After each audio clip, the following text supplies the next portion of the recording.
everyone and welcome back to my channel. So my name's Katie. So I'm sorry for the little hiatus, but yeah, I was just tired basically from revision and stuff, so I didn't have any energy to film. But I am filming now for this weekend, and I'm hopefully gonna film like a stack of videos, so then and like edit and upload them. I could probably do that this weekend, so then they will be coming for the next few weeks, and then there might be a tiny little break again for exams, but then hopefully I should be more consistent in like after April, because I won't have any exams or anything until August when I start work. Then it might get erratic again, but so yeah, I'm sorry for all that, but yeah, I hope you've all been well. It's only been like a month. I don't know why I'm acting like it's been years. It's felt like a long time. But yeah, so next time I film I might have done my finals. Okay, anyway, but yeah, so today we're going to be talking about some Achillean or male fantasy books. I forgot what I was talking about then. So yeah, so I already did a sapphic version of this recently, and I also last year-ish did another sapphic one fantasy and a sapphic sci-fi as well. So I thought it was time to give the men some love. Contrary to maybe sometimes, I do actually quite like men. I know it's like common to shit on them, but most men are okay. But yeah, so anyway, that's what this video is going to be about. So it's quite challenging to find like fantasy books, especially like high epic fantasy with like queer male leads, and it's even harder to find queer male fantasy written by queer men. So that's definitely something that I think needs to be resolved. I've tried to get a few own voices ones in here, and I think I've done an okay job. I think it's about 50-50. So yeah, but it's really hard, honestly. Like sapphic books, I think there's maybe a better selection for fantasy, and there's definitely a lot more own voices sapphic fantasy books. I do feel like what's missing in like sapphic fantasy is like the really epic ones. I don't know, I've never found one quite like that. I don't know, anyway, but yeah, so this is all just a tangent, but if anyone knows of any like own voices, queer male, that I've not mentioned in this video, definitely leave them in the comments, because I'm sure a lot of people will be interested. But yeah, so first one I'm going to talk about is a recent favourite, and this one was written in the 90s, which is like so impressive. I think it's like widely considered the like original queer fantasy, and this one is pretty like epic, and it's kind of, I've never read Lord of the Rings, but I feel like it has some of the kind of elves and those kind of vibes. It's very like classic fantasy feeling, so I think if you like those kind of things, you'll definitely like it. It reminds me a bit of like Lies of Locklemore, maybe, just in kind of vibes. It's very like skullduggery. There's lots of spying drama and stuff. It's a lot of fun. So I don't know if I even mentioned the series, but that is the Nightrunner series by Lynn Fuelling. So I have the first 3 books here. So the first one is Look in the Shadows, the second one is Stalking Darkness, and the last one is, it's not even the last one, the third one is Traitor's Moon. I think there's 7 books in the series. So yeah, so the first one we're following Alec, who is in prison at the start of the book because he has been like falsely thought to be a spy, so they put him in prison. And then when he's in prison, he gets rescued by this flamboyant character called Sergil, who's very like, he reminds me a lot of Vargo from The Mask of Mirrors. So yeah, Sergil rescues him from prison and takes kind of Alex under his wing as his like apprentice. And Sergil is actually like a kind of spy. I'm not sure spy is quite the right word, like agent for the kingdom, who does like, they pull off like various heists and robberies and things, but like legally. I don't know, it's all a bit yeah, drama filled. Sergil's also a wizard, so then there's also all this like wizard drama. It's just a lot of fun. There's lots of politics. I actually, as well as, I really like Alec and Sergil, the main characters. Alec's like such a cute little golden retriever cinnamon roll. Like, if you know me, that's the kind of character I love, like Adeline. Well, I know there's other ones who are like that, but Adeline's the main one. And then Sergil, yeah, very like Vargo from Mask of Mirrors, like that kind of charming, very flirty. I like those kind of characters as well. And then, but so rapidly becoming my favourite character is this wizard called Thero. In the first book, you kind of don't really notice him, he's just a bit of a side character, but he's so funny. Like, he's very sort of like dry, sarcastic, quite sombre, but I don't know, I just really start loving him. And then there's like an older mentor type character called Nightrunner, and actually I think that's why I really like this series, because like all the cast of characters is really good. Sergil has this like bodyguard type thing called Micah, who's really I really like him as well. And then yeah, there's like Micah's daughter as well. She's really great. She's on the cover of Tracy Spoon. She's a ginger. Love gingers. Yeah, so that's that series. And it's really nice as well. It's very like queer normie world, which I really like, especially for like being written in the 90s. And I haven't read the last 4 books, but I have heard it has a like a happy ending, so I feel like that's important. I don't know, I like when books have happy endings. Okay, so the next we have the I think it's called the Tarot sequence. So the first book is called The Last Son, yeah, The Last Son, and then the second book is called The Hanged Man. Now I believe the third book comes out in May this year. What's it called? The Hourglass Throne, I think. So these are written by K.D. Edwards, and I believe these are own voices, and there's an Achillean relationship, and I think it's the main character is also asexual, so that's quite good. These are, I don't know what I was expecting when I read this, and to be honest, the only reason I read it was because Audible had been pushing this book on me for years. Like literally every time it's at the top of my recommendations, every time there's a sale on, it's always there, and I just could not get away from it, so like finally had to do it. And I had heard, I feel like I hadn't heard much about it, but I'd heard like vaguely good things, but it's actually really great. I think the highlight for me of this series is the friendships. Like there's a main, I would say even more so than like the main relationship of the series, the main like friendship. So the main character Rune, he is like I guess, so the world is set up in these like, it's like a secret world within the main human world of like magical people. Can't remember what they're called. Arcana, I think they're called. And there's various like, there's about, I think it's like a tarot deck, so there's like 24, that might be the wrong number, like different thrones and like crowns, what are they called, like ruling people. So Rune is like the scion of one of these families, except his family was all destroyed, so he's a bit sort of like an orphan, and he's kind of taken in by this other character called Lord Tower, and he's been raised there, and he's also been raised alongside his bodyguard called, what's his bodyguard called, Brent, and like their friendship is so good, and that's almost like the highlight of the book. It's kind of like Sex Education, where the kind of main focus of the series is on like Eric and Otis's friendship, and that's kind of similar here. It's really good friendship, but I actually really like the relationship as well. So basically in the first book they are kind of hired to investigate where this other character called Adam has gone, because he's been like kidnapped. So they go looking for him, and then they find him, and then there's lots of drama. But it's a really good series. It's very sort of it's kind of like, it's a good balance between like light-hearted, humorous tone, but there's actually some really kind of dark and deep themes. It's kind of a trigger warning as well for like past sexual assault. So it kind of deals with heavy topics, but it also leaves you feeling quite like happy and hopeful. I don't know if I'm explaining that well, but yeah, it's really entertaining series. I would highly recommend. And the second book as well I really like, because it has like one of my favourite things where there's like a creepy boat, and there's like ghosts on the boat, and there's like fog, and oh, it's just so good. And like the fan family as well, because like they start adopting all these other little kids, and they're all so cute. It's very kind of domestic as well. Like that's another thing I like. There's a lot of scenes where there's just like, they're just chilling at home, and it's great fun. But yeah, and I really like the kind of banter between the characters, so I would highly recommend that series as well. So next we have a kind of classic. Whenever you think of like a own voices queer male author, you think of TJ Klune, but I feel like his popular books are like House by the Cerulean Sea, the newer ones, but his Tales from Verania series is I believe the first one's called The Lightning Struck Heart, and there's like 4 books in the series. I read the first one. They are hilarious, but they're really like, they're not like serious epic fantasy, they're like absolutely taking the piss out of everything.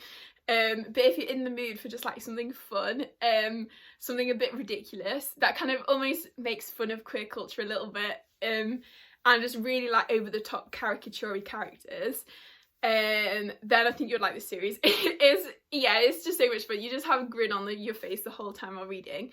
I haven't listened to the audiobooks, but I have heard they're really good. So yeah, so we're following Sam. He's like Sam of Wilds, and he's like been raised in this kingdom. He's like the apprentice magician. And he's always been in love with this like knight commander, Ryan Foxhart or something.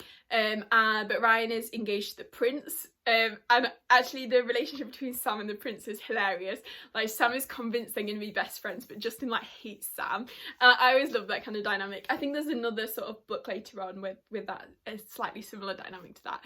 But like I just feel like friendships sometimes are just like and I think also a criticism you see a lot is like whenever people like critiquing like especially ships, I think like, oh, why can't they just be friends? But I think it's different. Like I think it's good to have really strong like male friendships and then also the relationships, because we need both. Like you see so many male friendships anyway in media. So yeah, but I like books that have both. Anyway, that was a tangent. So yeah, so then, and Sam also has this like friend, friend unicorn, who he's probably my least favourite character. He's a bit on the nose, and they go on various adventures around the kingdom. Like I'm sure people get kidnapped and stuff, and it's just a lot of fun. I actually really like as well the sort of like Sam's parents are still alive and like they're supportive, and that's like something you don't see a lot in fantasy. But yeah, it's just, I feel like if you like TJ Klune's other books, you'll like it. If you don't like his books, maybe not, because he definitely has a certain style. I do feel like these are slightly different, but like they're not the sort of like cozy fantasy. They're more like comedy. I don't know, but anyway, would recommend them. Okay, then next we have, what do we have? Okay, so then next I'm going to talk about a couple of books that aren't out yet, but I've read arcs for, I would highly recommend pre-ordering. I think they're both out in about July time. Then we have a couple of books which are sort of more epic fantasy with queer male characters, but they're very much a cast of characters, so that's not really the main focus of the story. And then I have a couple which are just sort of random add-ins. One I think is actually sci-fi, but I wanted to chuck it in here because it's really good. And then one is sort of more YA, but I'd still highly recommend it. So the first two I'll talk about, so A Taste of Iron and Gold by Alexandra Rowland, which I think comes out in about July time. And this one I really love. Like, it's very writing style, it's very reminiscent of The Goblin Emperor by Catherine Addison, which I really like. Oh, that's another one, the sequel, The Witness for the Dead, has an Achillean main character. There's no relationship, but that one is good. But anyway, back to the point. So this one following Prince Cadu, who has been he's like, there's this misunderstanding at court, and he kind of has this altercation with his sister, who is the queen, her like the father of her child. So like, but he's not the king, they're not married or anything, but he like still has quite a high position at court. So Cadu has this altercation and he's kind of like shamed for it. So in order to like punish him, I can't quite remember exactly what happens, because it's all a bit, it just felt a little bit like, oh, this is just all political drama, but it's really good political drama. But anyway, so he is like, in order to try and make it back up to his sister, he investigates these like counterfeit coins that are on the market, and starts investigating like this guild where there's been a robbery, I think, and also to try and whip him into shape. His sister like assigns him this new bodyguard called Evmer. I'm not quite sure how you pronounce the name, but I think I was pronouncing in my head as like Evermere, but I'm pretty sure that's wrong. He was like very like stoic and like coldly handsome, I think is the description. But like inside he is such a cinnamon roll, and like because you get his POV, you see it and it's so cute. All the characters in this book are very cinnamon rolly. And so yeah, so then they sort of team up and they're investigating this murder, and there's like, then they start having growing feelings and blah blah blah. But like the prince and the bodyguard trope is absolutely god tier, or like princess and the bodyguard, or any sort of gender combination of that trope is just always excellent. Like the yearning and it's so good. And then I wouldn't say the plot was the main sort of focus of the story. It's very much a fantasy romance. But I did actually really like the plot, and the way like some of the plot would get them into like situations and like tropes, which I love, like when they have to fake kiss to like cover up things, and I don't know, I just really like those kind of elements to it. There's also the main character, so Cadu, has quite bad anxiety and has panic attacks, and I feel like that is a really good representation in this book. Like the panic attacks it's probably the most I've ever, like the most kind of visceral representation of a panic attack I've ever read in a book. Like I think if you are easily triggered by that, maybe avoid this book, because it's very like, you just feel that like irrational anxiety, and it's kind of like palpable on the page. So, but I do think it's a really good book for showing that in spite of anxiety, you can still like do things, and it doesn't make you a weak person. And I don't know, you're still deserving of love. I just like all these themes and messages.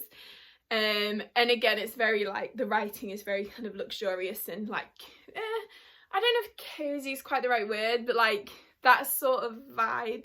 And also there's a side character called Tadek, who I absolutely love.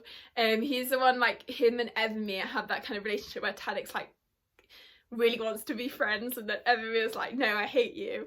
And I just love that dynamic. So yeah, and yeah, I think he deserves his own spin-off. Ator.com if you're watching this. But yeah, so I'd highly recommend that one. And then sort of another book coming out in July is The Strange and Stubborn Endurance by Foss Meadows. And this one has another one of my like favourite tropes, which is the arranged marriage. So the main character Velisin, he is like living in his kingdom where like being gay is like seen as a no-no. So kind of like 17th, 18th century England. But he gets caught like with another man.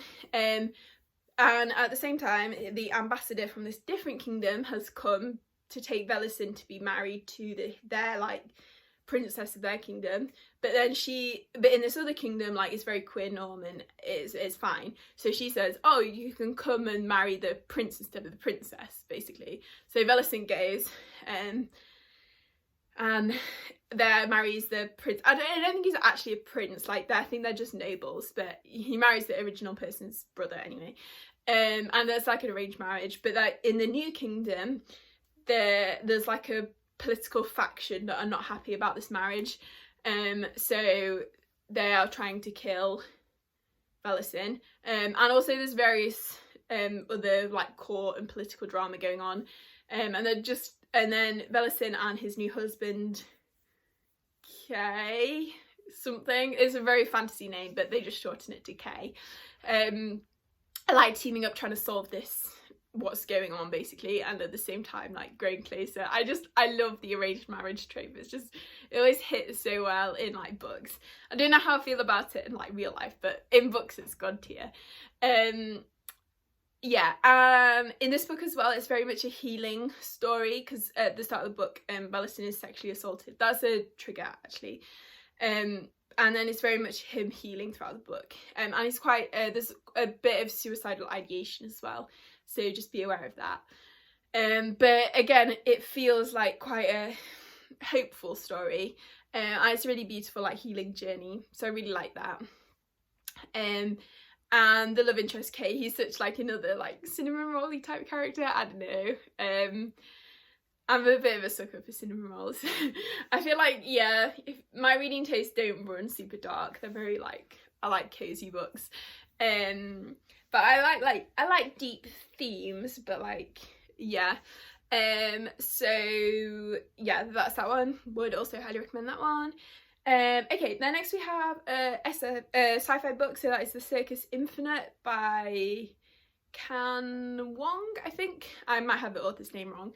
And this is I would say the main representation here is asexual, but there is also kind of an Achillean relationship. But I think it shows really nicely a relationship, sort of like a queer, I wouldn't even call it queer platonic, because it is romantic, but like without sex. And I think that's a really nice thing to see. And it's actually probably the book with my favourite like asexual representation, because often, I don't know, I get a bit annoyed with books sometimes with asexual reps. They either come across as like really like derogatory towards other sexualities, or like, I don't know how to explain it, but sometimes they just rub me the wrong way. But this one I really liked, and I thought it was really good sort of representation.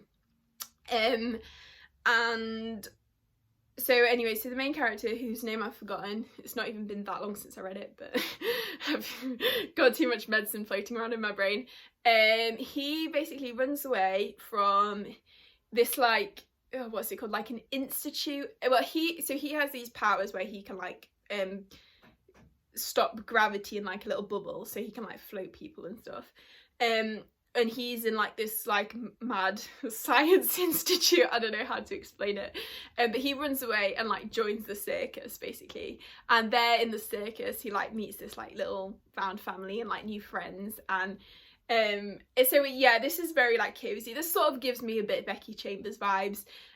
He's just kind of learning to love himself basically in this new circus environment, and then there's some sci-fi elements with like actually, I would say it's a bit of a blend of sci-fi and fantasy with like the powers, and then he somehow gets involved in this like crime ring, and he's trying to like get out of it, but the like crime lord is blackmailing him, so there's a lot of drama there, but it's really like the friendships and like the relationship I just feel like was so cute and supportive, and I just really loved it.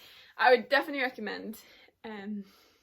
Yeah, and as well, I'm not the biggest fan of Circus books, so I feel like I was a little bit hesitant when I requested this on NetGalley, but I don't know, it just sounded, something about it sounded good. I think maybe there was a comparison to Becky Chambers, so that was an instant do, but actually I really liked the sort of circusy elements, like it wasn't too on your nose. So yeah, and I liked how it sort of tied into the plot a little bit as well. So yeah, I would highly recommend that one. And then also, so I'm not actually, I think this is a YA series, but I would still recommend it. Even if you like adult fantasy, I think you would like it. That is White Trash Warlock by David R. Slayton, and I think its sequel is Trailer Park Trickster. So yeah, I think in the first, I read it initially on by Arc. I don't know what the term is, but and I just requested it because of the title, because I thought it was so funny, and it's actually really good. It's basically what I wanted Stormfront to be, but without all the horrible like misogyny and yeah, so, and the disgustingness that is Harry Dresden. But anyway, so it's kind of an urban fantasy, and the main character Adam, he can like see into the like ether realm. I can't remember exactly what it's called, but he can like see magic and sort of use magic a bit, and then there's some sort of a mystery going on. I feel like people are either being killed, it's been a while since I read it, so they're either like being killed or they're being like taken into like a dream state, or something's going on, or someone's been murdered. But anyway, they're investigating it, and there's various like drama that goes down, but I think it's really good. I really like the relationship. I also really like the relationship between Adam and his brother, because it's very sort of strained, and they're a bit estranged as well, and just the kind of, I like that whole like storyline. I think it's very interesting as well, so would recommend that one. The audiobooks are also free on Audible Plus if you wanted to read them and you have no excuse. Okay, and then the last two are sort of more epic fantasy books. So the first one is The Age of Madness, and the absolute disaster that is Leo Danbrook. So Leo is like, if you want messy queer representation, Leo is like the peak for that. He is so repressed, it is painful, and he's very like, he's quite homophobic in himself, but he's so like, yeah, it's painful to read at times, but also I feel like he's a good representation of like, yeah, like the messiness, and it doesn't always have to be perfect, because I feel like a lot of these books are quite wholesomey, because that's just because that's what I like to read. But like, I feel like this is if you want just sort of mess and drama and like evil. I don't know, but yeah, it's very much a like cast of characters, so Leo's not the only character, and actually Leo is quite widely hated, but I actually like him. I don't know, maybe I don't like him as much after Wisdom of Crowds, but I still like, oh, he's like, you just want to wrap him in a blanket and tell him it's okay, poor Leo. But anyway,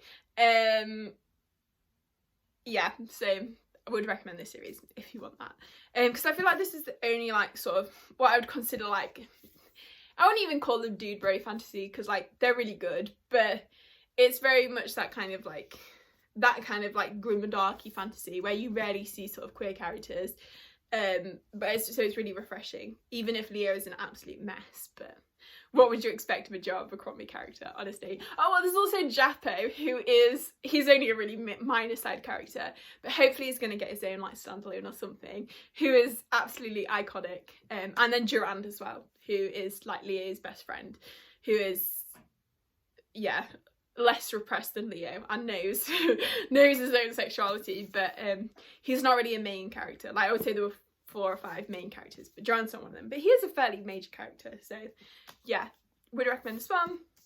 And then also the Ruin of Kings by Jen Lyons, so that is behind me here. We have books 1, 2, 3, 4. I have actually read book 5, it's on ARC. But yeah, so this one, there's me. Okay, so my phone cut me off, so I wasn't quite sure where I was, but I think I was talking about the Ruin of Kings series.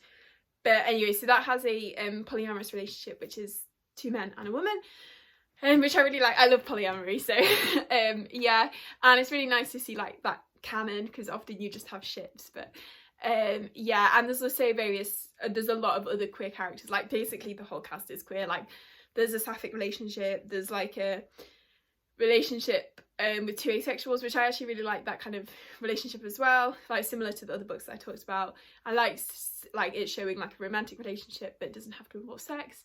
So yeah, and the plot of the series is just chaos, basically. There's dragons, there's family drama, there's like soul swapping and identity crises, and yeah, it's just also good. So would recommend. If you want a best synopsis, then I don't know, probably look at one of my other videos. But I feel like this video is getting a bit long, so I'll just leave you there. But basically, if you like bisexual chaos, then read it. And that is another pretty epic fantasy as well, so yes, would highly recommend. So I hope you all enjoyed this video, and if you did, then please give it a like and consider subscribing if you haven't already.